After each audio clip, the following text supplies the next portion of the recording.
Hello YouTube, this is Marshall Dion once again, and we're going to be reading another creepypasta.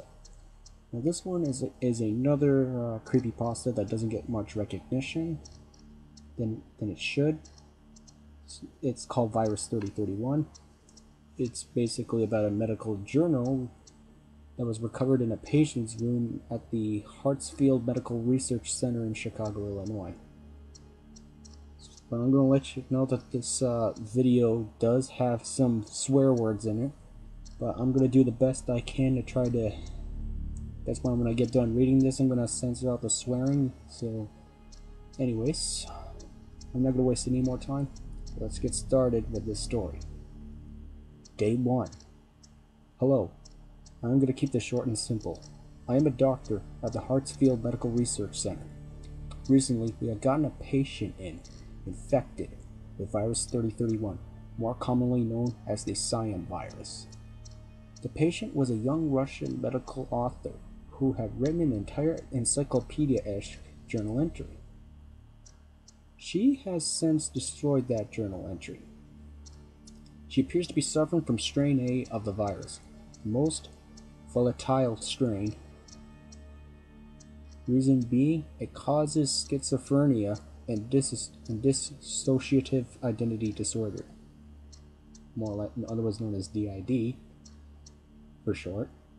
Anyways, we are currently holding her in an isolation unit, and she's been given 30 milligrams of a new drug, Espervus A, is what they're calling it. Personally, I think it's bull.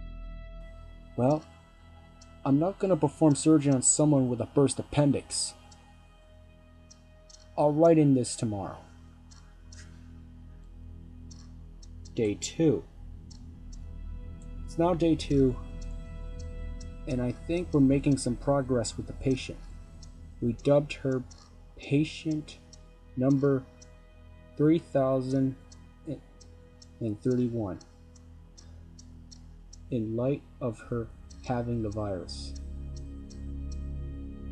To clarify on what we think that the new drug is working, her vitals are stable. Her heart rate is 100 BPM and she's breathing finely. Her red blood cell count is rising from 10T to 20T, which is a little bit short for a healthy range. Of course, the little t besides the numbers stand for trillion. I think we're really making some progress here. Day 3. It's a lie. Her vitals are dropping. RBCC at 5T. She's breathing roughly, and honestly, I don't think she's alive. Due to her schizophrenic outbursts, she managed to kill a doctor. This line of work is never easy. Hopefully we'll be able to cure her. It's a constant race against the clock. I don't know whether or not we're giving her enough Espervus A, so I raised it to 45 milligrams. It'll be enough, I hope. Day 4. She breached containment. I honestly don't know what to say right now. She's gone off and killed 5 doctors and 6 nurses while yelling in Latin. She's never spoken Latin before. Maybe she has strains A and C. I'm not even sure. All I know is that she's a crazy and that needs to be shot. Unfortunately, we can't. We've got to cure her. This. That. All of this. I'm not even sure what to do now. Day 5. A rather uneventful day, which is always good considering how psychotic she is. I've been told to refrain from using profanity in this, and I will. She was a good girl and took all of her meds today. She even ate. Her RBCC is 15T, which is great. I think we're really in the clear this time. She managed to speak English, muttering an apology and a thank you to one of our nurses for feeding her. I just hope we're not wrong about this. Day 6. Day 6 of her being in here. Again, another uneventful day. I'm actually glad. Her RBCC is at 30T, a healthy range. Her breathing is nice and calm. We'll keep her medicated for at least another 3 weeks before considering releasing her. I think we're at the edge of a Nobel Prize. Day number 7. Lies. Everyone lies. I think I should explain why I said that. Well, let's just say that she hasn't been getting better at all. Those nurses lied to me. Apparently, she's been getting worse with her RBCC at 999 million, which is horrible. I can't believe I've been lied to. Mind those nurses that I control their paycheck. Let's just say they lost $1,000. Her breathing is rather fine. English speaking skills subpar. We're taking her into surgery to see if it fixes anything. I say just give her a Latanobi and call it a day. Day 8. It's spreading. The virus is spreading. We now have 8 patients in isolated units. 3, including patient 3031, has died. I don't even want to know what fuck up they did. All I know is we failed. We only have 5 living patients now. Instead of containing the virus, we let it spread. Whoop-de-f***ing-do.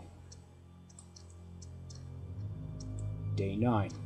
Zombies. That's right, zombies. The virus has mutated enough to no longer act as a cytocide, but as a regenerative property.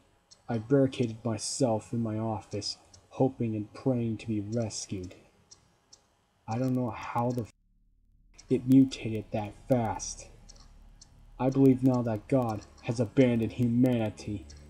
I've no longer been able to trust anyone. Day 10. Help!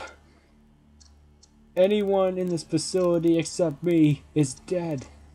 The government has cut off power to us. We're trapped. What's that light doing? Why am I so calm? Wait. Get that scalpel away from me. Day 11. Lies. Less for me. And death. I can't believe it. They're all dead but me. But there is a bright light and a man with a scalpel. Odd. I demand to know what is going on. Oh, I feel tired. I think I'll take a nap and just continue when I awaken. I haven't been sleeping that well anyways. Good night. Day 12.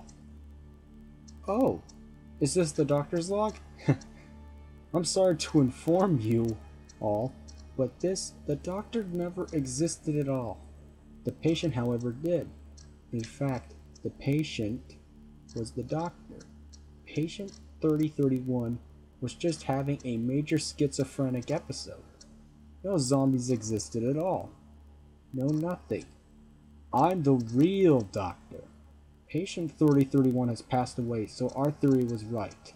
Patients do take a nap only to die in their sleep. Which is interesting nonetheless. Well, I have nothing else left to do here. I suppose I'll end this journal here, where it stands, as an ode to the schizophrenic hallucinations of an odd man. I wonder though, how did they hallucinate the zombies and being locked up in their office? Schizophrenia is apparently more complex than any of us had thought. Okay. Okay, this one... Oh my gosh. I don't know where to put it. It wasn't that bad, but it wasn't that good either. It did take up I don't know what to say about this one, but it's pretty long. I'm not even sure if this would even be considered a creepypasta at all. But anyways, I mean, I'm serious. It's basically about a doctor's log about, you know, about a virus going on and all that sort of stuff, causing an increased amount of red blood cells and whatnot. And that's kind of ridiculous, really. I mean, but we do have to be aware of any type of viruses now these days, especially with the Ebola virus out there. You know, that's causing quite a panic at airports now these days. So, but this one is kind of a bit odd, and personally, I think the doctor was being a real a-hole about this. I mean, he has to hold his duty to take care of any patient. And that's kind of their oath, and he probably wants to go against that because, well, then again, I wouldn't blame him because that patient was going crazy and killing all the doctors and nurses. Personally, believe maybe it probably would have tried to go with euthanasia or something instead of trying to actually try to kill her forcefully, then end up getting convicted for murder. But if she wanted to die or something, euthanasia would have been much applied. It all depends on if it's been sanctioned by the state to do so. You know, like Oregon, that they actually allow the practice of euthanasia. But anyways, I'm gonna stop recording right now, and I got like a few more creepypastas left to do. Alright? So see ya.